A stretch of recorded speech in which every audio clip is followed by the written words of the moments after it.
Very much, Ollie. It was always going to be a difficult challenge. It proved to be that right to the death. Yeah, definitely. Of course, very disappointed to concede with one of the last kicks of the ball or head, the header there, and that makes it harder, of course. But it was always going to be going down to the second game down there anyway. Yeah, the keeper a bit disappointed with that. Well, it's a header from 6 yards. He can save it, of course. I've seen him save them, but it's a structure that we lose. We drop too deep, and we get blocked off. And Solskjaer makes a good run and gets the header on it. We should have attacked the ball with the men we've had there. You said before the kick-off that the performance against City set the standard, and you wanted to get there. Did you feel you were a long way from that today? Yeah, we were a long way. Of course, possession-wise, 50-50. We were a bit too slow with the possession, though. It's sometimes hard on after the back of a game like we had, but that's the learning that we have to get into ourselves, and you have to perform every single week because we're playing against good teams, and these are definitely a good team. And some misses as well. I mean, Harry Maguire, we'll talk about that miss, and Dan missed one as well. Dan James. But that happens, and the one Dan James second half, of course, it happens at times. You don't connect with the ball as you want to, and of course we could have scored one or two more, but then again they had loads of attempts, and especially the header second half from back stick there that just went wide. We could have gone in, so probably a draw is a fair result. We saw why you've invested in Diallo and the potential he has as an instinctive goal. Yeah, he's creative, and he plays with freedom. Great pass by Bruno, by the way. That's of course what makes the goal. And Ahmad, good first. He's been on the pitch before, but nice goal. He's still got loads to learn, and he'll be better off after having had. Is Ty still in the balance? Obviously, yeah. Makes it very difficult going out there, though. Yeah, of course, but yeah, we'll get players back. Hopefully, they get players back, so it'll be a good game again with two good teams. Well, speaking of that, Martial injury, you've already got Rashford. Yeah. Cavani maybe. But yeah, not very nice, but hopefully Marcus is ready for next weekend, next week on Thursday. So I'm not sure if he's going to be ready for the weekend. Cavani maybe as well for the Milan game away. So we should be putting a stronger team out on paper anyway. Thank you very much, Ollie. Thank you. Yeah, it's going to be a proper scrap, isn't it? Well, Thursday. The thing is as well, they were missing half their starting 11. Yeah. Jake, Hakan Çalhanoğlu, Ibrahimovic, Rebic, fantastic players. Hernandez United have injuries as well, though, up front particularly. No, they do. Obviously, Martial and Rashford is a huge miss for them. But I think this game's set up, for the second leg, because we said if you get an away goal, you give yourself a really good chance, and that late goal for Milan gives them a good chance. But I think United, now they know what they're up against, they'll be playing better in the second game. I think we're all a bit crestfallen with that finish. I saw Dean Henderson walking off here a few moments. He just looked up, didn't he? He was like, coming off the back of that brilliant win over Manchester City, let's see United dominate. But maybe those two games, back-to-back, sum up where this United team are at. Yeah, it's exactly where they're at the minute, the inconsistency of the team. You see how brilliant they were on Sunday, pressing them all against the best team probably in Europe at this minute. So it gives you optimism then coming into a game against not a bad AC Milan team, but not an AC Milan team you'd expect. A young AC Milan team that are better than maybe you thought.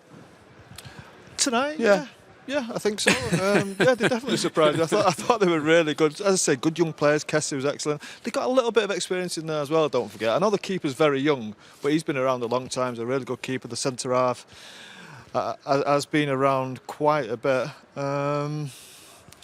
Yeah, disappointed. But that sums up Manchester United. That's where we're at. That's the inconsistency that you need. Well, you need consistency to win a league, to win trophies. You have to be consistent throughout. And you think of the points they've dropped at home, especially in league games. Do you know what? They're in trouble in this game now.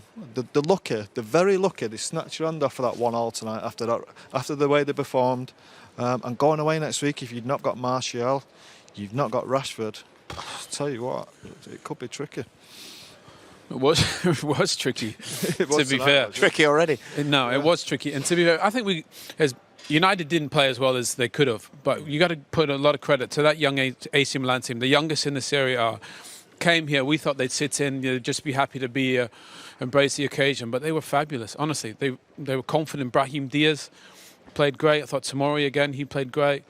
All the players, you know, they were really brave in possession. That's a well-coached young team, and they played with real courage today, and you've got to commend them for that. Listen, right, success in any walk of life isn't linear. There's always going to be little issues and little blips along the way. When Dean Henderson got the opportunity in the Manchester United first team with David De Gea off celebrating a new baby, there was always likely to be a blip or a moment. And now this becomes about his reaction, doesn't it? Yeah, every goalkeeper's made mistakes. And I think for Dean, you only really know the players until you really make a mistake. And he'll know, if he probably stands up. I'm not a goalkeeper, I don't understand technique, but I think if he just stands still, he catches it. Maybe he gets put off by somebody in front of him, or as Scholes said, maybe he just tries to push it over. But I think he'll realise he's confident, he's smart. He'll realise that's a save he needs to make if he's going to be in goal at Manchester United. The trouble is with that is when the mistake comes in his career, really. No, not his career, but in this chance he's been given in the team, it's come in his second game, third game. I think it's his second game. It's early. Now he has to respond to that. He had a great chance now of 5 weeks, doing really well and making the manager pick him every week and telling David, look, I'm sorry, there's no way I can leave this boy out. Now that just gives a little opening again for David. Yeah, and I think they did the right thing, bringing Dean Henderson back and just seeing where he's at. I think he's done, up to this point, he's been perfect. That's the first mistake that he's made, and I think Ollie's going to support him. He's going to realise that he made a mistake. Dean's going to know that he made a mistake, and look, that happens. That position is very unforgiving. We've seen it in the past, but I don't think it's something that's going to hurt him. I think he'll bounce back. But that's why you're at the top. We keep speaking about Haaland and Mbappe and Ronaldo and Messi. The reason is the consistency over a long period. David De Gea has done it for a very long period. Okay, he's made his mistakes, but he's had some fabulous moments as well. And I think for Dean, he doesn't have that credit in the bank like David does. And that only comes with the experience. But it's a learning curve for him today. How would that have worked in the dressing rooms that you played in? What happens there? Would you have left the goalkeeper to his own devices after that, go over, have a conversation? No, you support him, don't you, Scholes? Yeah, well, look, it depends on the experience of the goalkeeper, I suppose. Yeah. If it's David, you'd probably just leave him alone. Yeah. If it's one of your experienced keepers, leave him alone. Let him get on with it. He'll know how to recover. He'll know how to get over it. With Henderson, it might be a little bit different. Just walk over, say, "Don't worry about it. We go again next time." Maybe give him a little bit of encouragement because he will be down. I think he'll be gutted about it. It's not a glaring mistake. It's not gone through his legs or anything. It's a mistake, but not such an obvious one. It's the magnitude of the game and the moment in the match, though, isn't it? That's the. It's the moment in the match, and for goalkeepers especially, concentration is a big thing. For that full 93, 94 minutes, whatever it is, and that's what we've seen. 93rd minute, is it? It's a mistake, and you can't just blame that for tonight putting United in trouble. That mistake. United were second best all night. Yeah. AC Milan were very good. They scored a really good goal that was disallowed, and they fully deserved the victory. So, as I say, he's made a mistake. United could be in trouble for the second leg. We know that, but they've got away with one tonight still. I still think they're lucky to come away with just a 1-1 draw. Well, they're going to have to go away from home and score a goal. There's no doubt about that. Let's talk about the goal they scored this evening. It was a moment of beautiful improvisation, really, wasn't it? Yeah, fabulous to see a young player come on and have such an impact in the game. He's confident on the ball, and Bruno Fernandes. I mean, this is what Bruno does great. Just finds a little pocket of space that Scholes are used to. That is an amazing run for a young kid. That doesn't look like there's a ton of space in there. It gets him behind Tomori. The execution of that just shows you, doesn't matter how tight it is, a good pass and a good run beats any defence, and that is a fabulous moment for the young man. I thought you had some really good moments, and that is a brilliant header. As he makes the run, there's no plan to do that when he starts the run, is that? That's just him reacting to the ball that comes into the box, right? There's no plan for him to head for the way he heads the ball behind. No, you have to obviously adjust to where the ball's coming to him, and that was the best he could have done with that ball. I said Fernandes in them spaces, he will look for that run. Great run from Diallo, and look, if it comes to his chest, he'll try and chest it down, but he's had to improvise there. It's not something you see a lot, and that back header was brilliant. And some decent names there, young goal scorers in Europe for Man United. Some of the best company he could ever be in. So nice to see him come on and have such an impact in a really big moment. Confident boy as well, so to get a goal I think is going to be huge for him. We'll hear from Ole Gunnar Solskjaer soon. What's the mindset then for United in this second leg? Just be the same. United are brilliant away from home. We've seen that. We've seen the record they've got. They will be allowed more space, I think, over there. I think the key is having forwards fit. If it's Greenwood, James and Diallo, I'd be slightly concerned that they're not going to go there and be free scoring like they were against Solskjaer. I think they need them players fit. What was wrong with Martial tonight? I'm not too sure. We didn't really see anything happen. He limped off. We saw him limping off. Is he going to be ready for next week? Rashford, I think Rashford will be okay. From what it looked like on Sunday, it looked like a slight ankle tweak. I think Ollie's just been a little bit cautious with him tonight. Get him ready for Sunday, and also for next week. And there's Cavani as well. You just worry about the experience going to Milan. If them front three, if you start with the front three that finished tonight, have they got the experience to go over there and the quality to score goals? Only 2 shots on target for United this evening. We can see some of the chances they created now. Yeah, I mean, look, the team that was creating chances really was AC Milan. This was the first one from Harry Maguire. Just a miss. Whether he gets put off by the post, he thinks he's going to collide into it.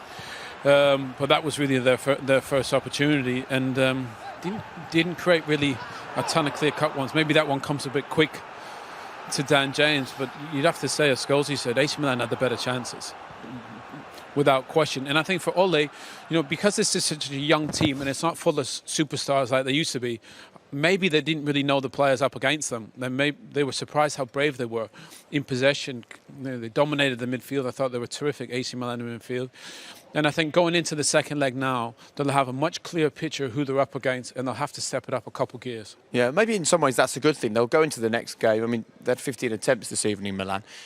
If the Manchester United players did underestimate them tonight, they certainly won't do in 7 days' time. No, they won't. The warning signs were there from right from the off, really. They started brilliant. It was Milan almost started this game as like United started against Manchester City. Really aggressive, really positive.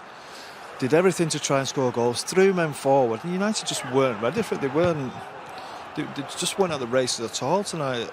They were totally outplayed in nearly every area of the pitch. And like you say, next week they've had that warning sign. They cannot come into that game next week complacent. I think they came in slightly complacent tonight. If that happens again it can't happen again. No, they'll be out if it they'll be out again. I think they've had a real shock tonight, and that hopefully that'll lift them into a bit of life for next week. What about Milan in a few days' time? You expect them to be the total opposite to Man United and think, hold on a minute, this game's there for the taking. How do you approach a game in the second leg when you've got the away goal? Well, I think they struggle to play much better than that. Yeah. And think about some of the important players they're missing, Rebic and Ibrahimovic and Çalhanoğlu. Really, they're the experienced players. That front three, the average age was 21 years old. The middle of the park, they were fantastic. Come back in there. So does the manager change it? What we saw today was a well-coached team that are brave. On the ball, they pressed. They played a high line at the back. So if they play like that, I think they'll, especially with the away goal, they'll believe they can go through. But I think, as Scholes said, United are brilliant away from home. Yeah. And I expect them to get the job done. So do you remain confident? I mean, their record at the San Siro is not great. But when you look at it this evening, are you still confident we'll be covering Manchester United in a European quarter-final this season? I think if they have the 3 best forwards fit, then yes. I think them forwards away from home are that good that I'd expect them to go through, yeah. What do you think?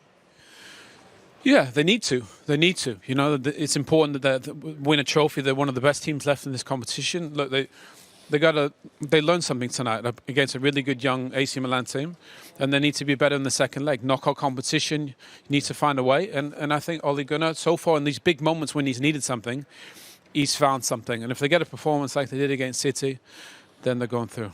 He's probably learned a lot as well, and we'll hope to hear from Ollie shortly. Normally he comes out quite quickly. In fact, I can see him emerging down below us right now. He'll be making his way over to Des Kelly in just a second.